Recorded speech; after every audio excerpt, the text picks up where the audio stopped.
You're listening to the Diplomat's Asia Geopolitics podcast. As always, I'm your host, Ankit Panda, recording in Washington, D.C. And I'm your co-host, Katie Putz, also recording in Washington, D.C. How's it going, Katie? Going all right, all things considered. All things considered, indeed. We have been talking a lot about what's happening in Washington the last few episodes, but today I thought we'd take a little bit of I guess, return to our origins in a way and actually talk about Asia, because there is some really interesting news, both in the domestic and international sense, from the Philippines recently. So just a few days ago, former Philippine President Rodrigo Duterte, who was definitely a mainstay on this podcast a few years ago when he was the Philippines president, Duterte was arrested in the Philippine capital, Manila, and essentially sent to the International Criminal Court in The Hague, which has charged him with crimes against humanity.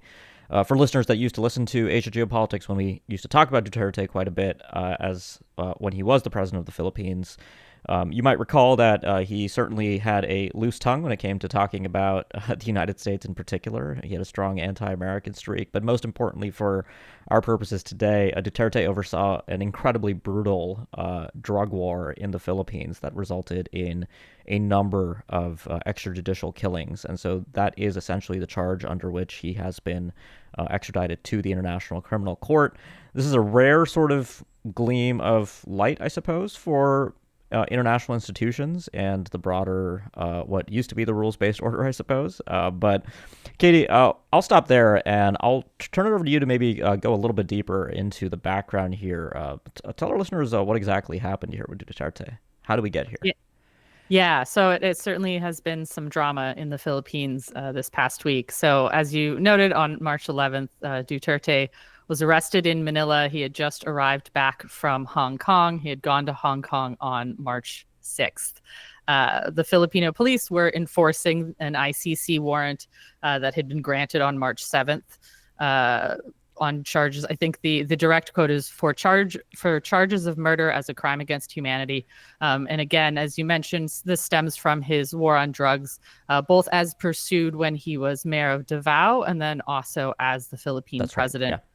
Yeah. So some of the history of this, back in 2019 is really where the sort of seed of this is. The ICC began a preliminary investigation of Duterte, who at the time was the Filipino president, for crimes committed in the context of that war on drugs between November 2011 and March 2019. Now, those dates are important because those are very specific, right? The Philippines joined the ICC in November 2011 and withdrew under Duterte's direction in March 2019. And so the ICC has argued that it retains jurisdiction over crimes allegedly committed by members when they're members of the ICC.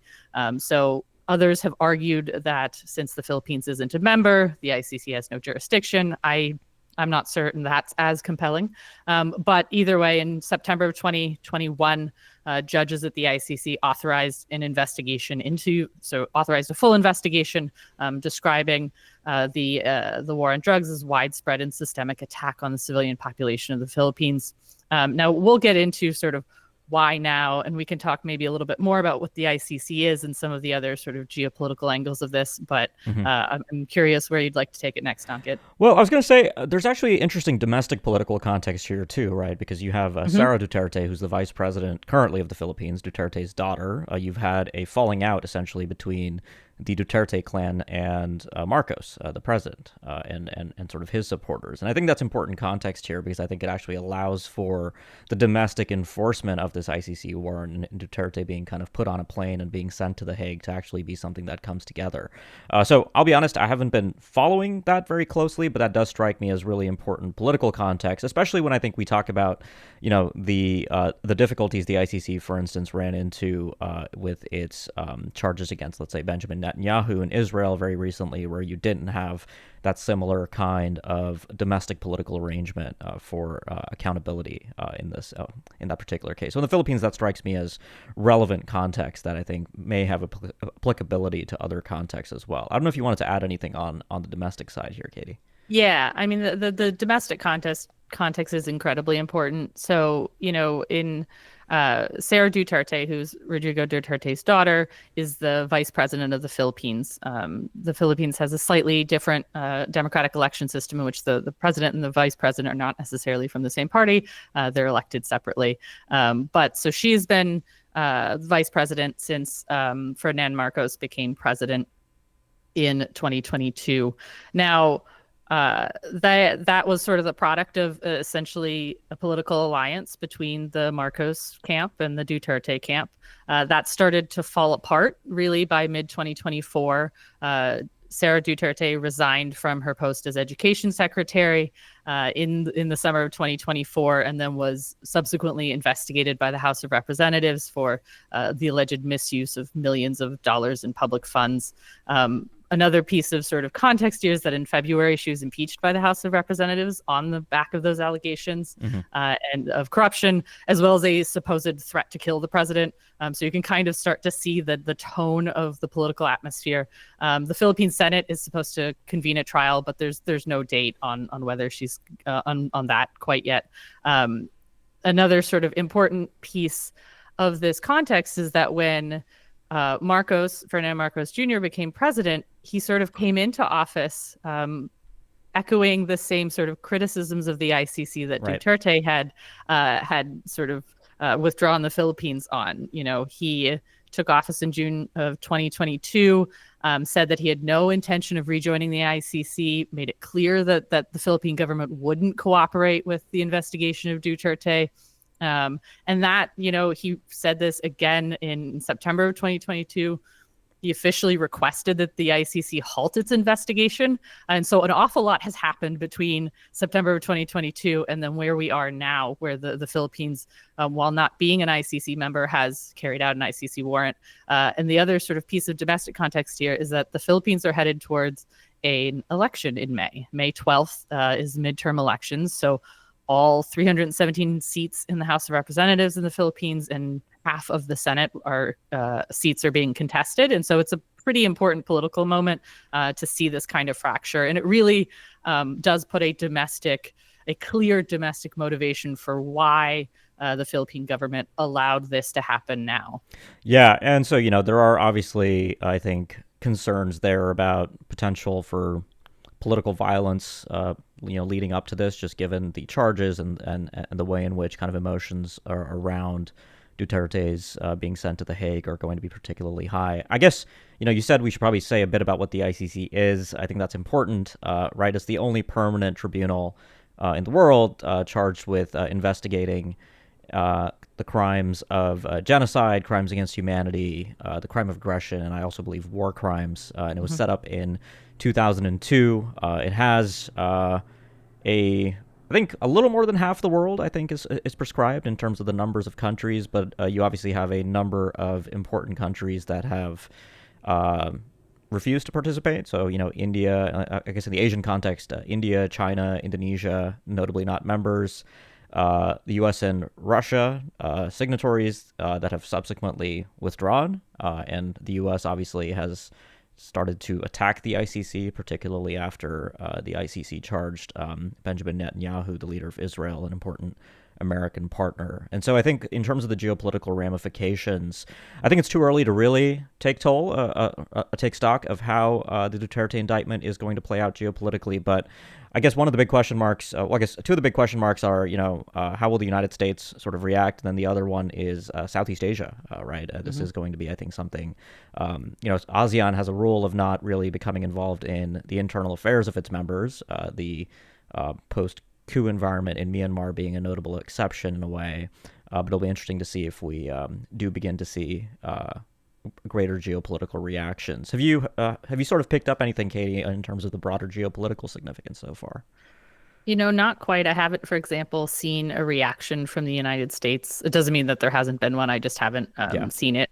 I do, in this sort of geopolitical space, since this is the Asia Geopolitics podcast, I think we also have to mention there's an ICC warrant for the Russian president, Vladimir Putin, which, stemming from the war in Ukraine in particular, effectively kidnapping of Ukrainian children and taking them to Russia is the charge in that case. And that warrant has been interesting because in some ways it seems to have kept Putin from traveling to certain places.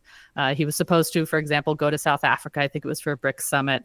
Ultimately ended up doing that virtually, even though South Africa said it probably wouldn't enforce the warrant. More recently, Putin did go to Mongolia, which is a member of the ICC, and the Mongolian government did not detain him because the one of the problems with the ICC and sort of international law in general is that, it doesn't have an enforcement mechanism. It requires it necessitates its members to enforce these kinds of rulings. It's interesting in this case, in the Duterte case, that a non-member, the Philippines, is sort of following through. I think the mechanism or the explanation that has been offered by the Filipino authorities is that, the ICC asked Interpol to put out a red notice, and they arrested Duterte on the back of the red notice. Whether that is functionally important or not, who knows? But in that sort of geopolitical context, the Putin has not been arrested, Netanyahu hasn't been arrested, and so I think sometimes there's this question of who is subject to these rules and at what point in time. And I think there's also another angle for us to explore here with the Philippines and international law more broadly, and maybe the argument that the Philippines should care about international law because it sort of relies on international law in the form of the UNCLOS, the UN, was it law of the sea? It wants the international community to support international law in that context, and so there's an argument to be made here that they should support international law in this other context. So I'm curious about your perspective on this wider international law question when it comes to the Philippines. Well, that was actually about to be my closing thought, right? I mean, as somebody who covered the Philippines arbitration push against China in the 2016 ruling of the Permanent Court of Arbitration, which is obviously distinct on the case that the Philippines brought against China on excessive maritime entitlements in the South China Sea. That was obviously a huge win for the Philippines, and I think it showed the value of international law being something of an equalizer in international politics for states that have less in the realm of absolute sort of hard power, right? That is one of the major functions that international law is supposed to play. And so and that obviously was a very different Philippine government. It was the Aquino government before Duterte, and Duterte was actually inaugurated when that ruling came out, and he had a very different geopolitical disposition towards China. So even though the ruling came out and you had sort of the U.S., European states, Japan very strongly support the ruling, you had Duterte sort of embark on a broader geopolitical realignment effort with China that ultimately, didn't really go anywhere because China made it actually very difficult for Duterte to make that saleable domestically in the Philippines, where the Philippines remains overwhelmingly a very pro-American country, despite Duterte having been a fairly anti-American leader in many ways. And so, that is I think really interesting context and background here. I guess the place to maybe leave the discussion today, Katie, is that we will be certainly tracking this. So just in the last day from The Hague, Duterte basically claimed that he will take responsibility for the war on drugs and that he's essentially going to fight this legally. So I think we are going to end up with a very interesting sort of legal fight taking place in The Hague over who knows how long, but certainly I think this will be something we'll keep our eyes on. Yeah, definitely. And I think the final thought that I would put out there is,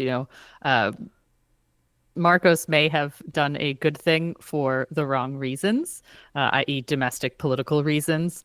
But, his government does have a chance to sort of codify a positive change. There has been at least talk in the Philippines sort of civil society sphere about the Philippines rejoining the ICC. We'll see if the Philippine government picks that up and sort of doubles down on this as evidence of its adherence to international law, or it sort of stays in the political realm. And I think that could get very nasty if that switch isn't made, but we'll definitely keep an eye on it. I don't expect a trial with Duterte to be boring. So I think it will be interesting. Absolutely. Yeah. He has a way with words, you might say. Anyways, so for our listeners, thanks as always for tuning into the Asia Geopolitics podcast. If you have feedback for us, please do leave us a review. We really do appreciate that. And if you're not yet subscribed, make sure you do subscribe to keep up with future episodes as well. And as always, if you have suggestions for either of us, do just contact us via social media or email, and we're very happy to take your feedback and ideas into consideration for future episodes. So thanks a lot for listening, and we'll be back very soon with more.